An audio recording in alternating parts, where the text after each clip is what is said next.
The Galactic Council chamber shimmered like a cathedral of light, its crystalline walls alive with the pulse of 1,000 civilizations. Beneath the radiant spires, the human delegation stood in silence. Every word that had once united them with the stars was now twisted into condemnation. "Humanity," declared the High Arbiter, a towering Sarathian draped in silver armor, "is hereby expelled from the Council for crimes of cultural contamination, technological theft, and unauthorized militarization." The words echoed across the chamber, cold, final, merciless. Ambassador Celine Ward didn't flinch. Her eyes, steel gray and unwavering, met the Arbiter's gaze. "You used our weapons when the scourge burned your colonies," she said softly. "You begged for our ships when your fleets failed, and now you cast us aside because we no longer need you." Gasps rippled through the hall. To speak against the Council was blasphemy, but humans had always been good at breaking rules. The Arbiter's voice thundered. "You will leave Council space within one cycle. Earth, Luna, Mars. All human holdings are to be vacated. You may keep your ships if they can carry you far enough to die unseen." Celine didn't reply. She simply pressed her hand against the data slate in front of her and sent a single message through the encrypted Terran channels. "Operation Exodus is approved." Days later, the skies of Earth burned with the light of departure. Fleets that once defended the Council borders now gathered in silence, their hulls scarred from wars fought for others. Families huddled aboard colony arcs as continents emptied. The oceans reflected the glow of engines like candles lit for a funeral. At the heart of the Exodus, the flagship Soul's Endurance floated above the blue marble that had birthed them all. In its command deck, Celine stood beside Chancellor Ethan Rise, watching their home shrink into memory. "They think we'll vanish out there," Rise murmured. Celine's voice was calm, but beneath it burned something fierce. "Then we'll build something they can't ignore." The fleet's destination was the Perseus Rim, uncharted, unclaimed, and according to the Council, uninhabitable. It was the farthest reach of known space, a graveyard of failed colonies and dead stars. But to the exiled humans, it was a blank canvas. The journey was brutal. Supplies dwindled, systems failed, and entire convoys vanished into the void. Yet the humans adapted. They always did. They repaired what broke, rebuilt what failed, and buried their dead with the same determination that had built cities from mud and steel centuries before. When they finally emerged from the dark between spiral arms, they found a star cluster blazing faintly against the void. There, in the shadow of that dying light, they landed. Celine stood on the surface of the first world, Orpheus Prime, and drove the Terran flag into its cracked soil. The wind howled across the empty plains, and she whispered, "You cast us out to die. Instead, you've given us the stars." Above her, the fleet's engines roared to life again. Humanity was no longer a member of the Council. It was the beginning of the Terran Dominion. 50 years had passed since the exile, and the Perseus Rim, once a wasteland of forgotten worlds, now blazed with light. The humans who had fled in desperation had become builders, engineers, and conquerors of the impossible. From the volcanic foundries of Orpheus Prime to the orbital shipyards above Kalindra's frozen rings, the Terran Dominion had been forged not by peace, but by purpose. Admiral Celine Ward stood at the heart of the Dominion Command Citadel, a structure of black alloy and blue glass that overlooked the industrial sprawl of Orpheus City. Below her, rivers of molten steel flowed through conduits, feeding factories that hummed day and night. Drones flitted between towers, carrying parts for a new generation of warships. Beside her, Chief Engineer Marcus Vale scrolled through holographic schematics, his eyes bright with pride and exhaustion. The first fleet of Sol-class dreadnoughts will be ready within 6 months. Faster than light cores are stable. We've even managed to integrate fragments from that precursor vault we found on Eos 9.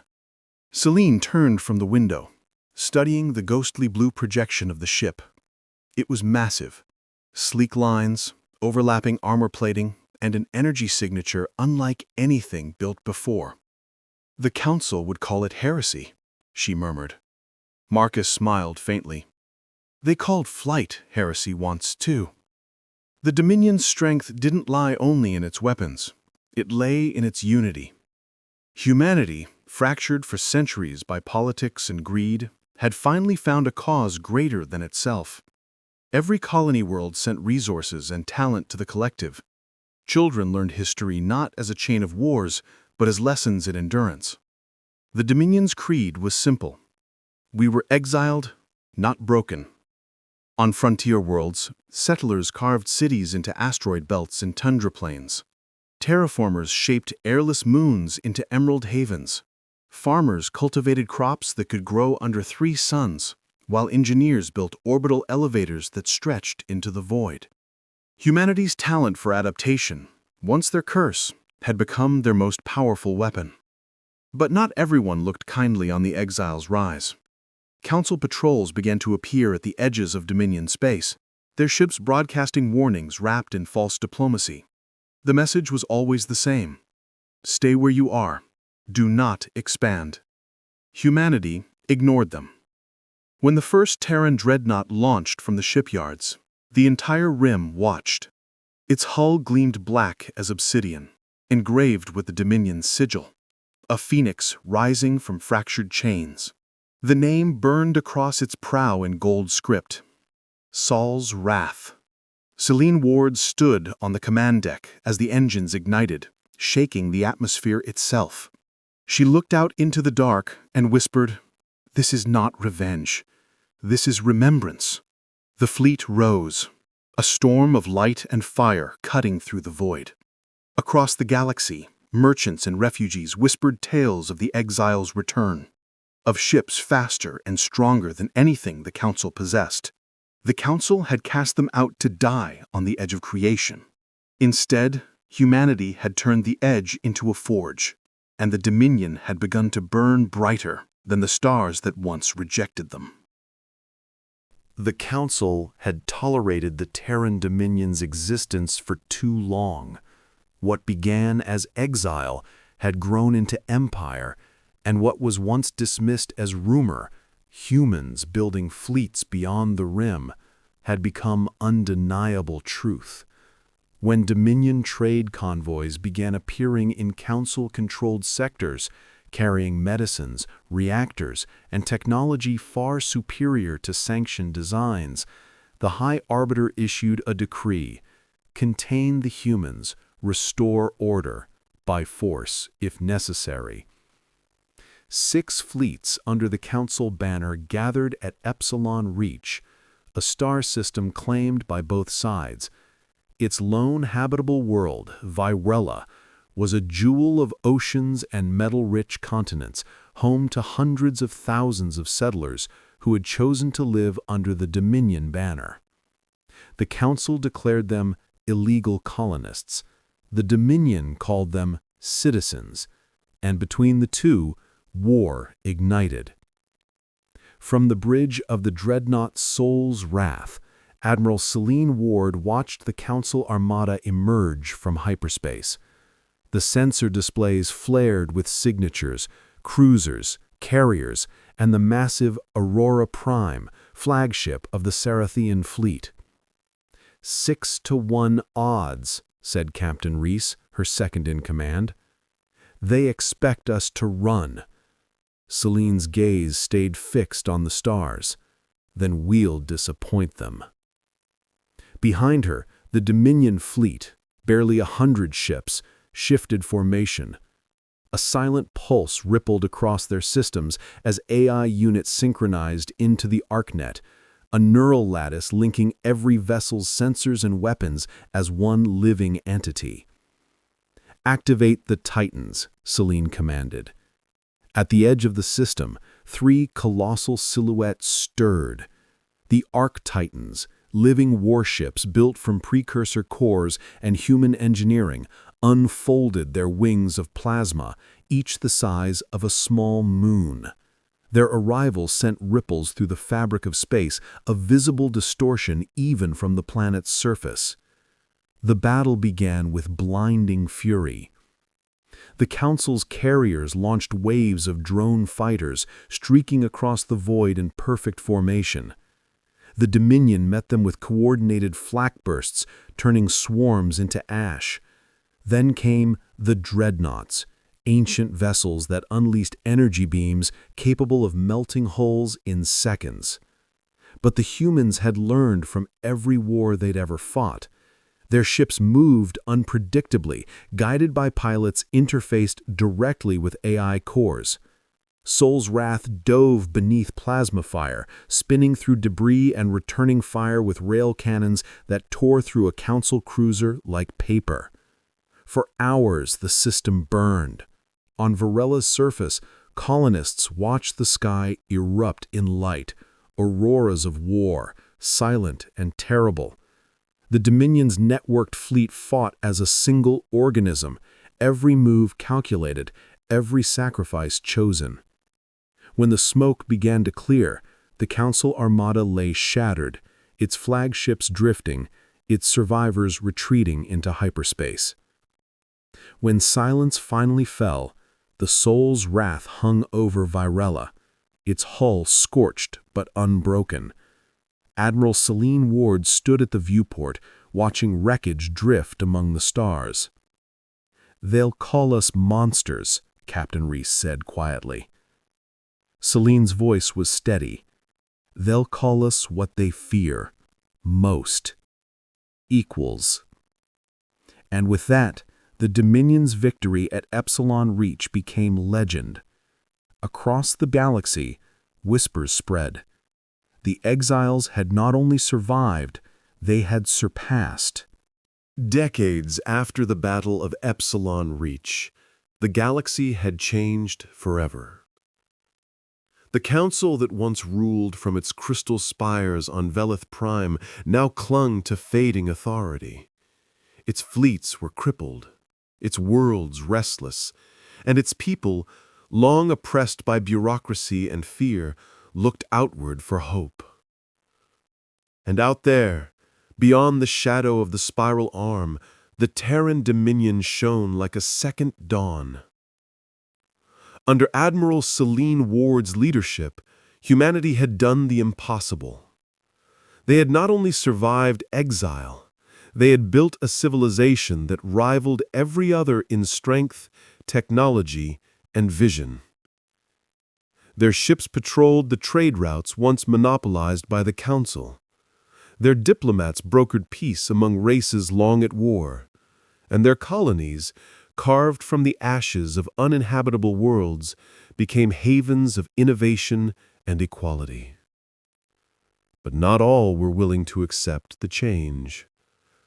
The remnants of the Council launched one final crusade, uniting 3 surviving armadas in a desperate strike against Dominion space. They targeted Orpheus Prime, the birthplace of humanity's rebirth. Their goal was simple: destroy the Dominion's heart and erase the symbol of their failure. The warning came too late for the Council. When their fleets breached Dominion borders, they didn't find helpless settlers. They found the Echelon Array, a planetary defense grid powered by the same precursor technology that had birthed the Arc-Titans. The moment the invaders entered the system, the sky lit up. Energy lances tore through their hulls like meteors through ice. Artificial suns flared to life as Terran dreadnoughts descended from orbit, flanking the Council fleets with impossible precision. Celine watched the battle unfold from the flagship Soul's Wrath, her expression calm, almost sorrowful. We offered them peace, they chose extinction. Within hours, the once mighty Council armadas were reduced to drifting wreckage. When the last cruiser's engines died, Celine gave her final order. Transmit to all frequencies, human and alien alike. Across the galaxy, the message echoed. Celine Ward appeared as a hologram of light. Gray-haired, battle-worn, and resolute. Behind her, the Dominion banner shimmered, a phoenix rising from broken chains. We were exiled for being too human, too ambitious, too unwilling to kneel.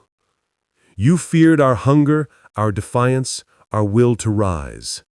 But these are not flaws, they are our fire. We built from ruin. We thrived in exile, and we forged an empire not through conquest, but through creation. Her eyes hardened. The age of the Council is over. The age of the Dominion begins, not as tyrants, but as stewards. Join us, and you will stand free. Oppose us, and you will face the same void you condemned us to. Years later, historians would call it the dawn of the Dominion era. The Council dissolved, its member races pledging allegiance to the Terran banner. Trade, exploration, and innovation flourished under human guidance. From exile to empire, humanity had completed its arc. And on the citadel walls of Orpheus Prime, beneath banners of silver and blue, the Dominion's creed was engraved for all to see. Cast us out, and we will return as your horizon. The galaxy finally understood. Humanity was never meant to follow. They were born to lead.